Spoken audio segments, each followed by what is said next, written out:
Baik, para jamaah rahimani wa rahimakumullah, ya Bapak Ibu. Hadisnya ini panjang, Pak. Jadi ada seorang tabi'in namanya Zir bin Hubais. Bukan sahabat Nabi.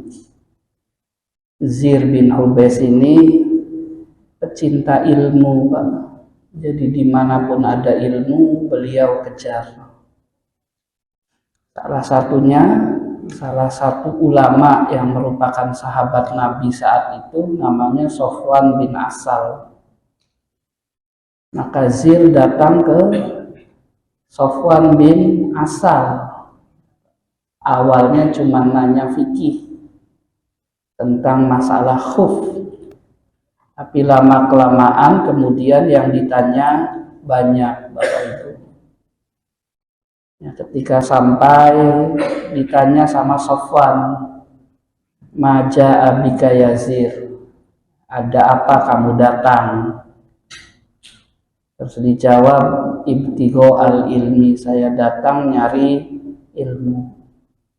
Langsung senang Pak ulamanya. Ya sesenang orang ahli dunia kalau ada yang datang bawa oleh ulama itu senang kalau ada orang datang nyari ilmu. Seperti itu berarti kemudian apa? Ada yang mau jadi penerusnya. Ada yang mau melaksanakan syariah Islam dengan benar.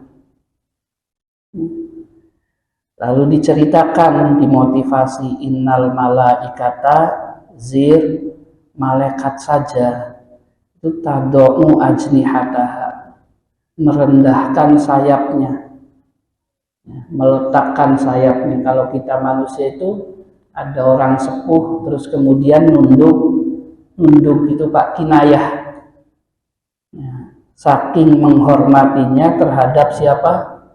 Pencari ilmu.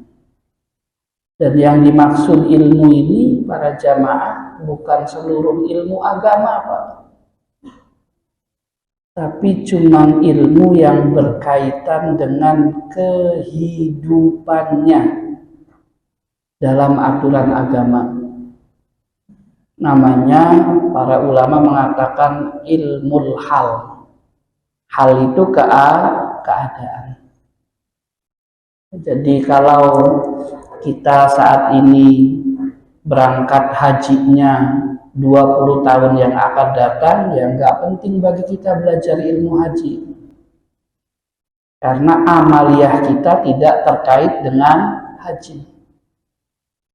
Jadi yang dimaksud ilmu itu ilmu apa? Ilmul hal. Kalau orang nanya itu kan, kaifa haluka, bagaimana keadaanmu? Itu ilmul hal, itu ilmu terkait dengan keadaan kita, sholat kita, keseharian kita, rumah tangga kita, bisnis kita, ya yang terkait dengan kehidupan sehari-hari kita.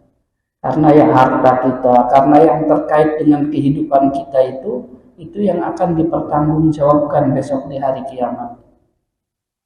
Biar pertanggungjawabannya mudah, maka seluruh perbuatan kita harus dilandasi dengan ilmu, aturan Allah. Seperti itu. Agar tidak tersesat para jamaah. Ridhom bima yatlub. Kenapa? Karena malaikat sangat ridho pada mereka yang berusaha melandasi amalnya dengan ilmu. Makanya bukan hadir ke majelis ilmu, Pak, tapi berusaha mendapatkan ilmu, namanya nyari. Sebab ada yang hadir tapi tidak nyari. Kenapa hadir ke majelis ilmu? Yang nggak enakan. Saya Pak RT-nya misalnya, kan seperti itu. Berarti hadirnya cuma karena nggak enak. Saya tokohnya, kalau saya nggak hadir, nanti yang lain gimana? Seperti itu. Nah, biasanya yang kayak gitu hadirnya gimana Pak? Numpang hadir terus ngantuk kan gitu. Tidak punya semangat, bisa paham. Seperti itu. Maka gurunya senang tuh Pak, kalau ada yang ngantuk. Kenapa senang para jamaah? Karena setan itu berusaha menggoda orang yang nyari ilmu dengan berbagai macam cara. Dengan ngantuk, dengan ngobrol, dengan main handphone. Sampai ada tukang bakso lewat, itu tukang baksonya lebih menarik daripada ceramah gurunya. Seperti itu, karena setan berusaha mengalihkan konsentrasi orang yang nyari ilmu. Seperti itu. Jadi ngantuk itu salah satu godaan setan agar tidak dapat ilmu. Terus dimotivasi itu Bapak Ibu sama setan. Dimotivasinya gimana? Gak apa-apa, sudah hadir, sudah dapat pahala. Gitu tuh Pak.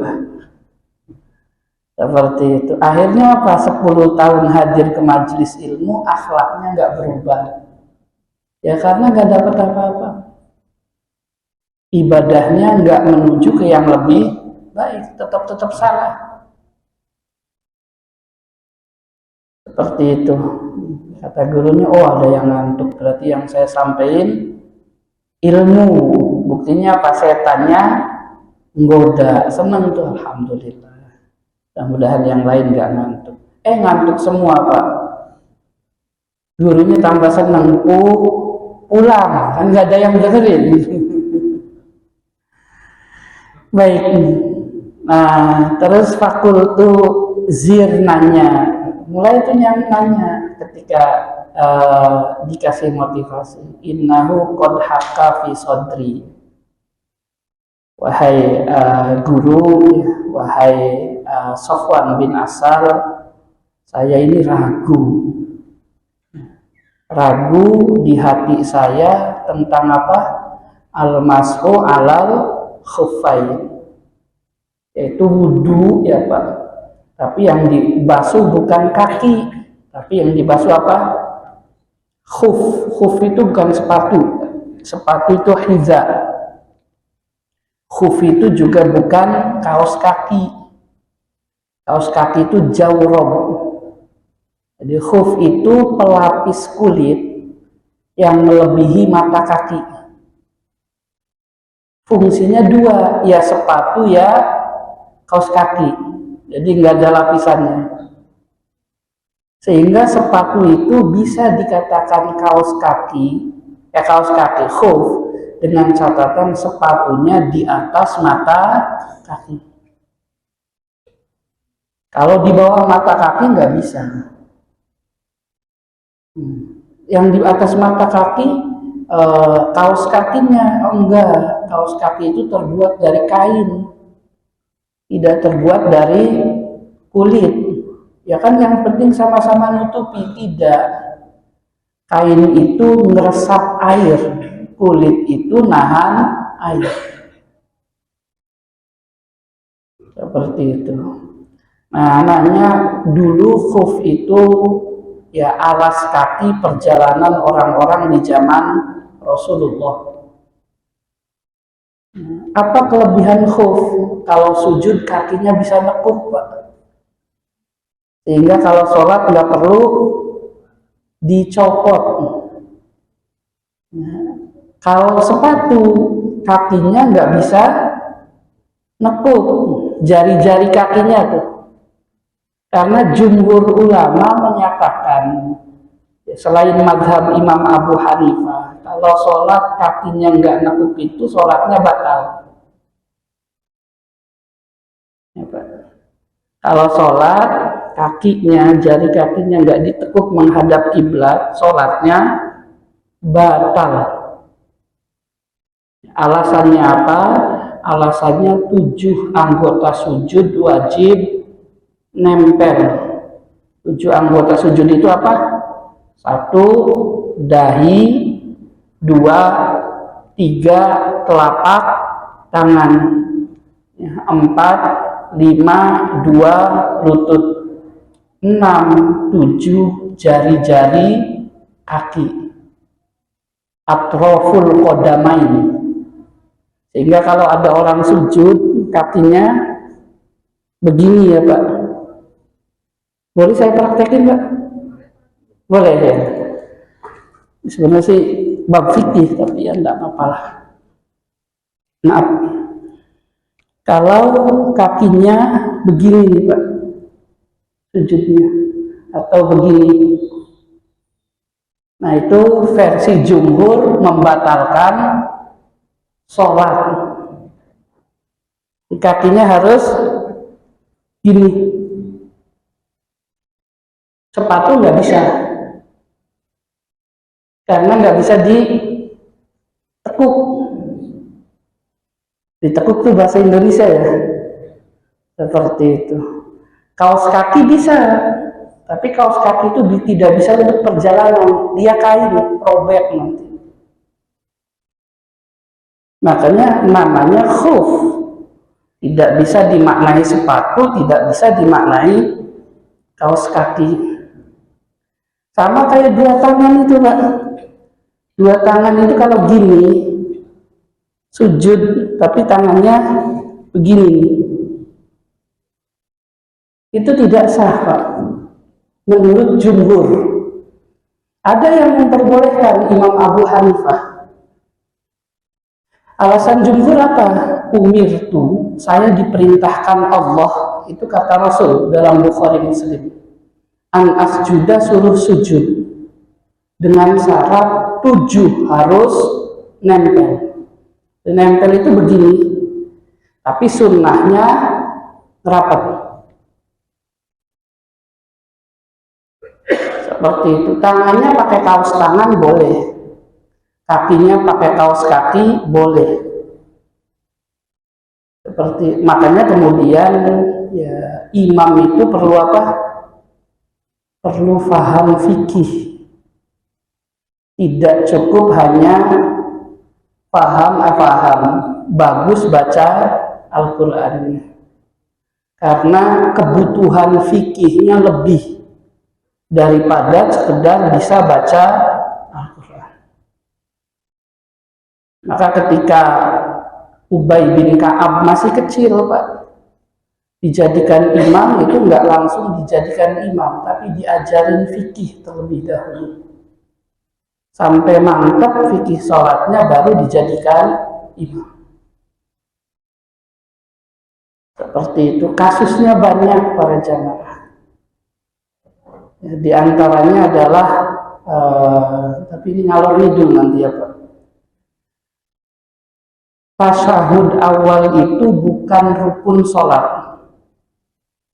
Jadi kalau orang sudah berdiri lupa tasyahud awal, duduk lagi batal Pak. Imamnya sudah naik, makmumnya subhanallah, kan gitu biasanya kasusnya. Nah, ketika makmumnya subhanallah itu cuma sekedar ingetin imam, Pak Imam, bahwa Bapak enggak tasyahud awal, nanti sujud sahwi ya. Itu saja. Tidak nyuruh imam turun. Kalau nyuruh imam turun lagi ya batal semua sholatnya Pak. Seperti itu wilayah fikih. Di sujud, kadang sujudnya kakinya ngangkat. Jadi imam lagi Pak. Padahal dalam hadis itu al-imamu domin. Imam itu nanggung makmum. Jadi imam itu para jamaah, hitungan makmumnya berapa. Kalau makmumnya 100, maka dia dapat pahala 100 kali 27. Kalau sholatnya benar. Tapi sekali sholat dia bermasalah, makmum tidak tahu, batal semuanya, maka dosa seluruh makmum plus imamnya ditanggung imam. Seperti itu. Makanya resikonya besar, pahalanya juga besar. Seperti itu, maka yang dibutuhkan mempersiapkan diri. Kalau mau nyetir mobil, belum ahli, jangan bawa keluarga, kasihan. Nanti kalau mati bareng gitu. Jangan modal nekat jadi supir itu. Makanya kalau supirnya ugal-ugalan, penumpangnya kan bilang, ingat penumpang semacam itu. Ya sama sholat juga. Jadi imam ugalan, nggak takut apa, nanggung dosa seluruh jamaah. Nah, cuman yang berhak ngajuin imam itu siapa, Pak? DKM. Jadi kalau imamnya salah, DKM-nya diem saja, yang ditanya ketua DKM-nya besok di hari kiamat.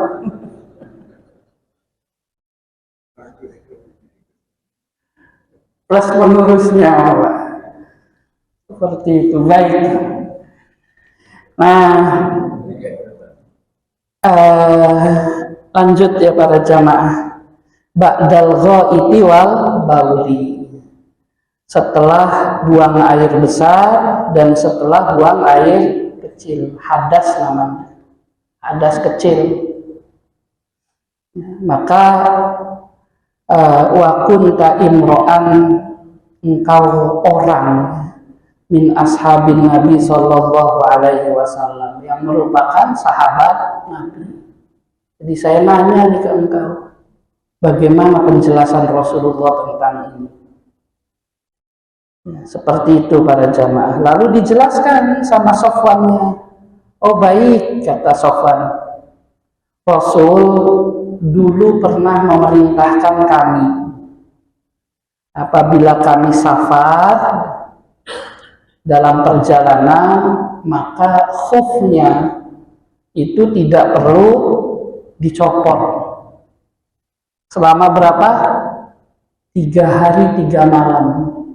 Jadi mau buang angin, mau kencing, mau buang air besar, wudu, terus kemudian pas basuh kaki cukup diusap atasnya, bukan bawahnya. Jadi kalau ini kaki, ya Pak, tangannya dibasahin cukup begini atasnya, bawahnya kotor, yang penting nggak najis. Sholat itu syaratnya bukan bersih tapi suci.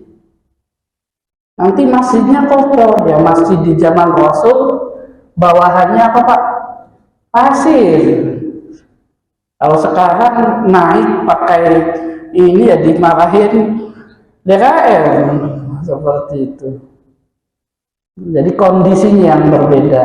Illa min janabah, kecuali karena apa? Junub. Junub itu 2 para jamaah. 1, junub itu hubungan badan, walaupun tidak keluar mani. Ya, seperti itu namanya junub. Khitan ketemu khitan.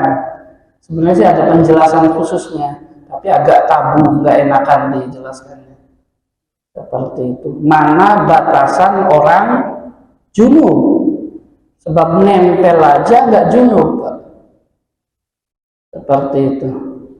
Nah, terus kemudian yang kedua, Bapak Ibu, keluar mani, sperma, walaupun tidak berhubungan badan. Itu namanya junub. Berarti kalau haid bukan junub. Junub itu artinya jauh, Pak. Kenapa disebut jauh? Sebab orang yang junub, malaikat rahmat nggak mau dekat. Makanya sebaiknya kalau dalam kondisi junub, buru-buru mandi. Seperti itu. Terus orang junub itu haram baca Al-Quran. Padahal salah satu nikmat ya bisa baca Al-Quran. seperti itu, dan macam-macamnya. Walakin min ghaitin wa bawlin wa naumin, tetapi sebab buang air besar, buang air kecil, juga sebab tidur. Sebab tidur batalin wudu ya Pak. Tidur itu batalin wudu, kenapa Pak? Karena mata itu ada kaitan dengan dubur. Itu Rasul yang ngomong. Al-ainani lika usah. Dua mata itu pembuka dubur. Kalau matanya nutup, duburnya membuka. Seperti itu. Sehingga orang tidur itu duburnya membuka, anginnya keluar, batal. Kecuali tidurnya dalam kondisi duduk. Sebab duduk itu susah keluar anginnya. Kalau Bapak Ibu nggak percaya, coba aja buang angin saat nyetir motor, itu nggak keluar anginnya Pak, kecuali diangkat. Seperti itu.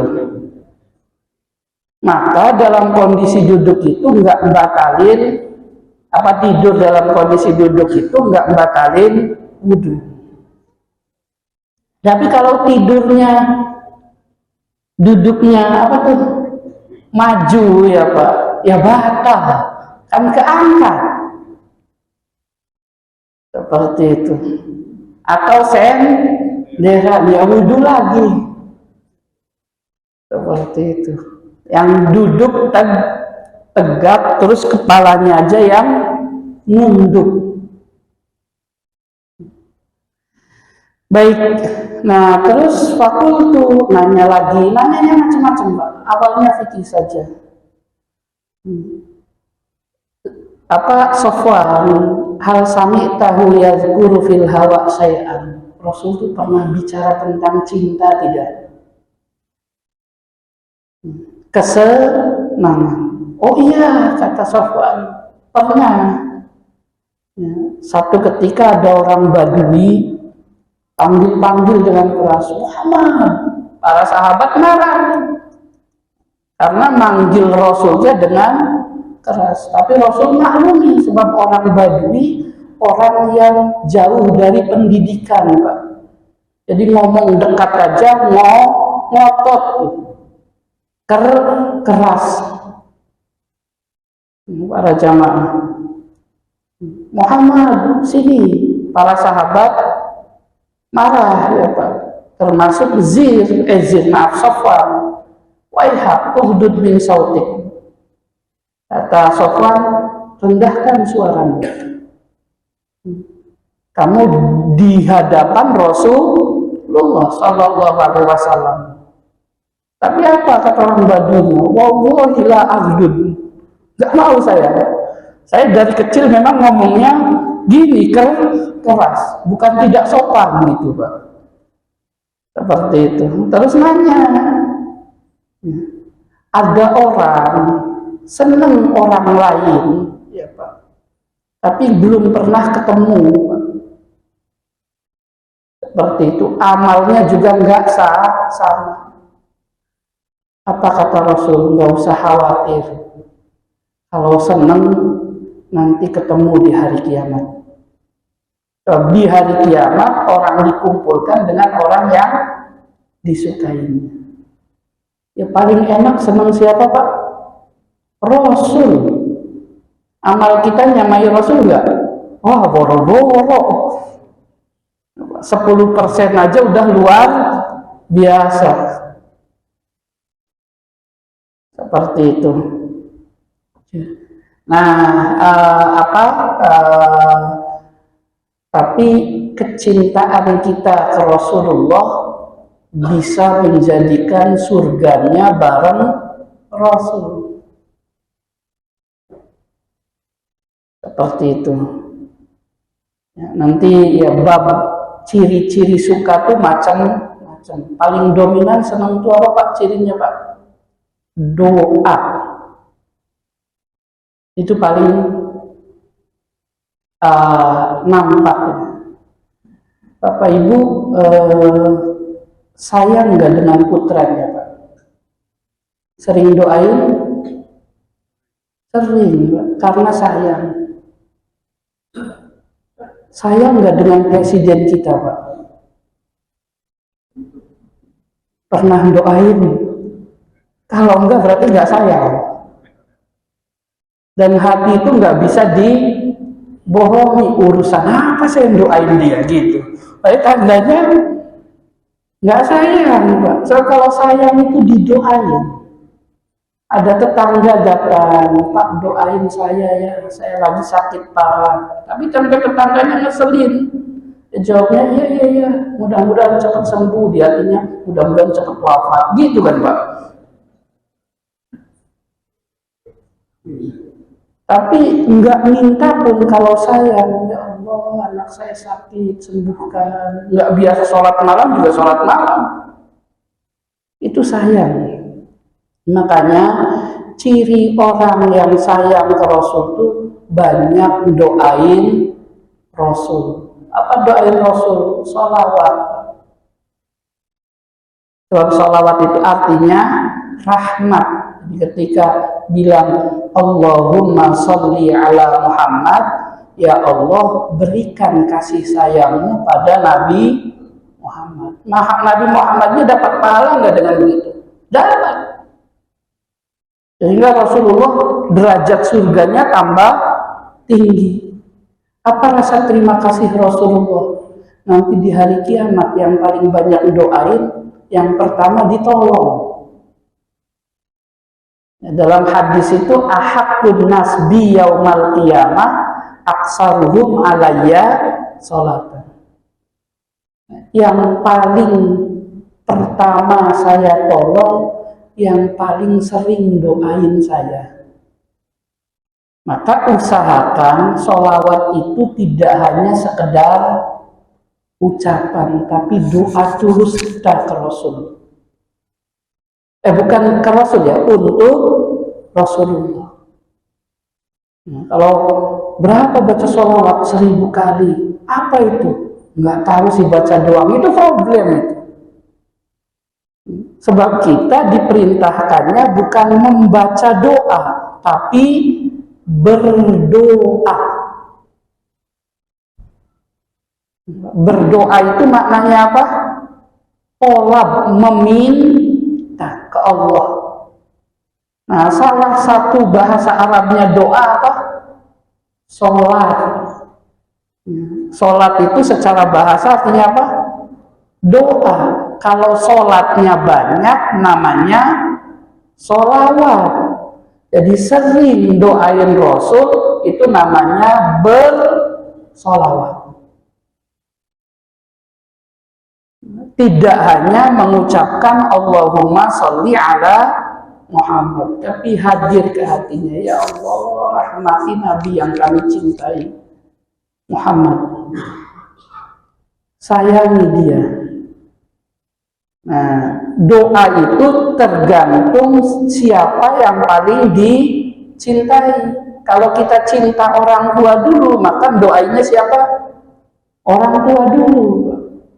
Kalau cintanya ke anak dulu, maka doa pertama untuk anak. Umat Islam itu wajib doa pertamanya untuk siapa? Rasul. Sehingga adab doa itu sebelum minta untuk siapa-siapa, minta dulu ke Allah untuk Rasulullah.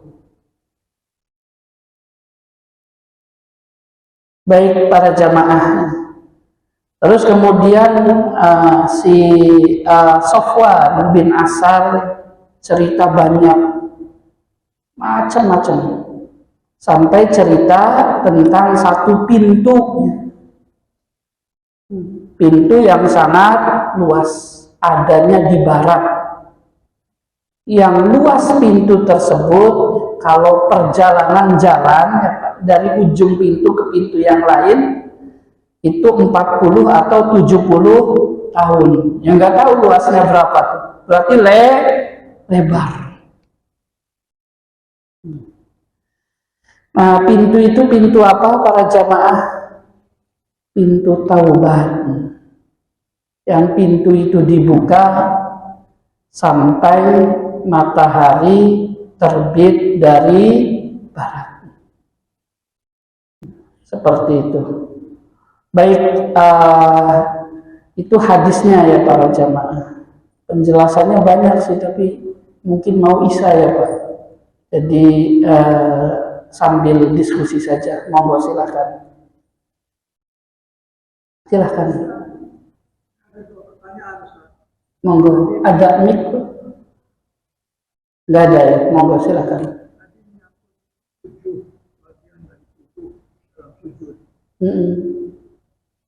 Hidung tidak termasuk. Baik. Baik. Terus yang kedua langsung lagi. Baik. Jadi ini lumayan menarik ya Pak. Rasul tuh mengatakan begini, saya diperintahkan sujud sama Allah, 7 anggota badan saya harus nempel. Terus disebutin sama Rasul. Nomor pertama dahi. Tapi telunjuknya kemana? Gimana tuh Pak? Nomor pertama dahi. Tapi telunjuknya ke ini dahi bukan? Kalau bukan Rasul yang ngomong, dikritik habis itu. Cuma karena Rasul, ulama nggak berani. Sehingga ulama tuh, para jamaah, menjadi 3 mazhab terkait ini. Pertama, mazhab Imam Syafi'i yang menyatakan bahwa itu tuh ada 2 kelompok. Kelompok yang disebut wajib, kelompok yang ditunjuk sunnah. Berarti apa? Dahi wajib. Terus kedua tangan wajib, kedua lutut wajib, kedua jari-jari kaki wajib, hidung sunnah karena tidak lewat lisan tapi lewat nunjuk. Jadi seolah-olah Rasul cuma ngingetin kalau pengen sempurna ininya sambil ditempelin ya.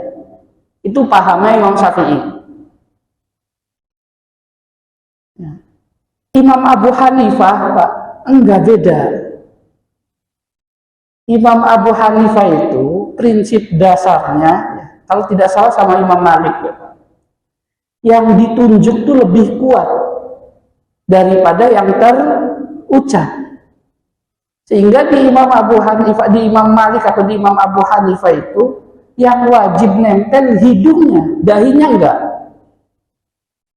Dahinya boleh pakai sorban yang besar, sehingga yang nempel sorbannya, yang penting hidungnya nempel. Alasannya apa? Yang ditunjuk lebih kuat daripada yang terucap. Kenapa yang ditunjuk lebih kuat? Ditunjuk itu perbuatan. Maka perbuatan itu lebih kuat untuk dicontoh daripada sekedar perintah. Maka 7 anggotanya apa? Hidung, terus kemudian kedua tangan, kedua lutut, sama kedua kaki jari-jarinya. Imam Ahmad beda lagi Bapak Ibu. Imam Ahmad itu masa bodoh dengan hitungan. Ya gitu. Imam Ahmad itu wajibnya berapa? 8 Pak. Dahi, hidung, 2 tangan, 2 lutut, 2 kaki. Bukannya Rasul bilangnya 7. Kenapa 8? Nggak apa-apa lah. Itu. Kalau nempel dua-duanya nggak salah. Lebih hati-hati. Tapi kan hitungannya salah, nggak masalah. Seperti sehingga yang diwajibkan berapa? 8. Pak.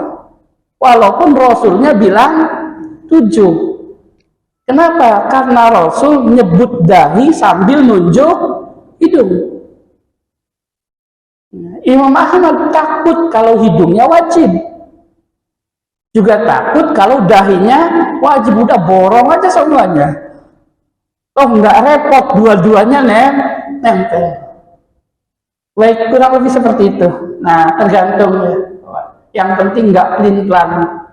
Kita keyakinannya yang mana? Kalau kita yakin ikut madhab Imam Asy-Syafi'i, ya Pak, maka ketika dahinya nggak nempel ketutup dengan yang lainnya, maka harus diulang sholatnya, sebab sholatnya batal. Aduh, lagi males ngulangnya, pindah madhab aja. Itu pelin pelan namanya. Nah, pelin pelan tuh nggak boleh, Pak, sebab ibadah itu keyakinan. Sama ya, ketika kata madhab Hambali nyentuh istri itu nggak batal. Terus di madhab Syafi'i nyentuh istri batal dengan dalilnya. Pas salaman sama istrinya wudu, kata istrinya nanya, kenapa? Soalnya saya ikut mazhab Syafi'i, batal wudunya. Suatu saat lagi malas langsung sholat, ditanyain sama istrinya, kok enggak wudu mas? Lagi pindah mazhab. Itu pelin-pelan namanya. Bahaya orang model kayak gini, Pak. Seperti itu. Baik, cukup ya Pak Ci. Wallahu a'lam. Silakan. Mohon penjelasan hadisnya ini di luar ini. Imam setelah selesai sholat berbalik badan. Riwayatnya banyak, Pak. Riwayatnya banyak. Cuman para ulama jadi Rasul itu setelah istighfar 3 kali, terus kemudian Allahumma antas salam, Rasul membalik ke jamaah makmum. Seperti itu. Maka baliknya setelah apa? Allahumma antas salam. Seperti itu. Bukan langsung balik, bukan. Seperti itu. Apa hikmah hikmah balik badannya? Ya, salah satu hikmah balik badannya adalah ngasih tahu makmum bahwa sholatnya sudah selesai. Takut ada makmum yang kejauhan nggak tahu kalau sudah selesai. Seperti itu. Tidak terdengar salamnya. Sebab di zaman Rasul jamaahnya nggak begitu banyak, orangnya sedikit, sehingga tidak perlu mubaligh. Mubaligh tahu ya Pak? Mubaligh itu penyampai imam. Itu adanya di zaman Marwan bin Abdul Malik kalau tidak salah. Saya agak lupa. Jadi mikrofon belum ada, ya Pak. Suara imam nggak kedengaran sampai belakang. Seperti itu. Sehingga apa? Pakai mubaligh, makmum di tengah-tengah untuk menyampaikan suara imam. Allahu Akbar, Allahu Akbar. Nah, itu mubaligh namanya. Penyampai suara imam biar kedengaran belakang. Nah, mubaligh ini sempat ditolak, Pak. Kenapa? Ini aturannya mana? Seperti itu. Sebab sebelumnya belum pernah ada. Maka ulama berbeda pendapat. Ada yang mengatakan mubaligh itu bid'ah karena tidak ada aturan sebelumnya. Ada yang mengatakan ini maslahat dalam sholat. Kesannya imamnya 2. Setelah ada mikrofon, ya sudah, toaknya saja yang nyampe, kan seperti itu. Ya, makanya sholat yang penghubungnya mikrofon, jamaahnya batal. Misalnya 2 tempat, masjid atas, bawah, seperti itu. Nah, si bawah ini nggak tahu gerakan imam kecuali lewat mikrofon. Mikrofon itu nggak bisa. Harus orang penyampainya. Sebab kalau mikrofonnya mati gimana? Termasuk gambar. Makanya biasanya kalau lantainya 2 dikasih lubang biar ngubungin. Seperti teknologi itu nggak bisa gantiin Pak dalam ibadah sholat. Makanya dulu zaman pandemi itu ada mau Jumatan online itu ngawur itu. Seperti itu. Dipastikan ngawur, Pak. Kenapa? Imamnya ada di Cirebon, makmumnya ada di Jakarta, di Bekasi. Yang dekat kiblat yang mana? Seperti itu. Bukan kreatif ya itu ya Pak. Itu ngawur itu. Baik, cukup ya Pak Haji. Wallahu a'lam. Masih ada waktu, monggo silahkan Pak. Ibu silahkan Bu. Waalaikumsalam warahmatullahi wabarakatuh.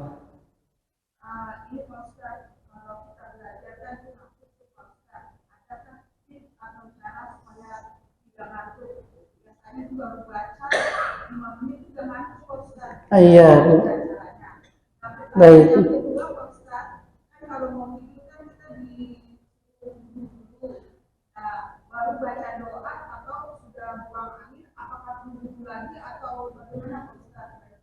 Baik.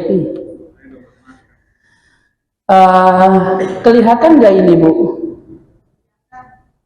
Surah Al-A'raf ayat 16, ayat 17 ya Pak. Iblis janji ke Allah, fabima aghwaytani la aqudanna lahum siratal mustaqim. Ya Allah, karena Engkau telah menghinakan saya diancam dengan neraka, masuk neraka. Maka tugas saya menghalangi manusia, memalingkan manusia dari ilmu. Caranya apa? Bikin ngantuk salah satunya. Itu tugasnya iblis di awal, biar nggak paham. Kalau manusianya maksa pengen paham, terus paham, iblis keroyokan Pak. Tugas iblis kedua, dia datang dari depan, dari belakang, dari kanan, dari kiri, bahwa agar ilmu yang didapat tidak diamalkan. Kalau orang tanpa ilmu, iblisnya istirahat Bapak Ibu, biarin aja. Kalaupun rajin juga salah. Seperti itu tidak akan diterima. Maka Rasul mengatakan, Pak, siapa yang Allah kehendaki dia jadi orang soleh, ada kebaikannya, pasti amalnya dilandasi paham agama. Seperti itu. Maka salah satu nikmat itu apa? Ngerti, meyakinkan bahwa amal kita ini sesuai aturan Allah. Dan orang awam nggak ribet kok Bapak Ibu. Orang awam tuh tidak wajib paham Quran, tidak wajib paham hadis. Tugasnya cuma satu, memastikan bahwa yang dia lakukan itu dibetulkan sama gurunya. Pak Ustadz, sholat saya bener enggak? Coba takbir, iftitah, terus macam-macam sampai salat. Udah bagus, kayak gini aja, selesai Pak. Tidak perlu tahu takbiratul ihram hadisnya bagaimana, enggak perlu. Yang perlu tahu siapa? Gurunya. Seperti itu, sebab gurunya kalau membenarkan atas nama Islam tidak tahu sumbernya, dia akan masuk neraka. Namanya berbohong atas nama Islam. Seperti itu. Makanya di surah At-Taubah itu ya, perlu ada beberapa orang yang dikader, tidak hanya tahu agama, tapi harus faham betul tentang agama. Nggak usah banyak-banyak, beberapa orang saja. Sehingga keberadaan ulama itu fardu kifayah. Saya juga nggak yakin Bapak Ibu, kalau saya nanya, di sini ada nggak Pak yang tahu riwayatnya dari takbiratul ihram sampai salam? Jadi kalau nanya takbir, hadisnya bagaimana, riwayat siapa, Fatihah, kayaknya berat Pak. Seperti itu. Lalu sah nggak sholatnya? Asal benar sah. Tidak sah itu kalau apa? Kalau dia sholatnya ikutan Pak. Tidak pernah dibetulkan sama siapa? Gurunya. Atau pernah dibetulkan sama gurunya, tapi gurunya bukan guru. Dipaksakan jadi guru. Misalnya pas waktu SD kurang begitu paham agama, ngajarin matematika, suruh ngajarin sholat. Jadi itu masalah sebenarnya. Tidak punya ilmu, ngajarin ilmu. Kalau di ilmu kedokteran itu namanya malpraktek. Seperti itu. Kalau punya bengkel, nggak tahu cara servisnya, siap-siap aja bangkrut bengkelnya Pak. Seperti itu. Komplain konsumennya. Motornya diservis bukannya tambah bener, tambah hancur. Kan itu problemnya kurang ilmu. Makanya orang yang tidak tahu ilmu tapi ngakunya tahu, itu namanya jahlun murakkab. Terjemahannya bodoh kuadrat. Bodoh kali bodoh. Apa makna bodoh itu? Tidak tahu. Sehingga bodoh kuadrat itu dia tidak tahu bodoh kalau dirinya tidak tahu bodoh. Dia tidak tahu kalau dirinya tidak tahu. Orang kayak gini nanti sama dengan apa? Sok tahu. Seperti itu. Nah, tipsnya saya kurang tahu ya Bu. Mungkin minum kopi kali. Seperti itu. Ya. Atau bersandarnya ke Allah, jangan ke tembok. Biasanya kalau ngaji bersandarnya ke tembok rawan ngantuk Pak. Biasanya, tapi ya saya nggak memastikan seperti itu. Makanya MC-nya kan bilang kalau pengajian itu, para jamaah bersandarlah ke Allah Subhanahu wa Ta'ala, jangan bersandar ke tembok kayak gitu. Nanti ngajinya ngantuk. Seperti itu. Apalagi ashabu pojok ya Pak, yang nyendernya di pojok sampai kelar ngaji juga masih tidur. Baik, teknisnya saya tidak tahu ya Bu, wallahu a'lam. Tapi usahakan agar kalau ngaji jangan ngantuk. Punya keyakinanlah bahwa ngantuk itu godaan setan. Termasuk diajak ngobrol dengan yang lebih sepuh Pak. Bingung kan kayak gitu. Ini mau nggak diiyakan. Yang ngobrol sepuh takut kualat kan. Seperti itu. Tapi kalau diladenin sampai selesai nggak dapat ilmu. Kalau diajakin ngobrol terus kayak gitu. Nah solusinya gimana? Besok jangan deket-deket dia. Ganggu dia. Baik, cukup ya Bu. Yang kedua lupa Bu.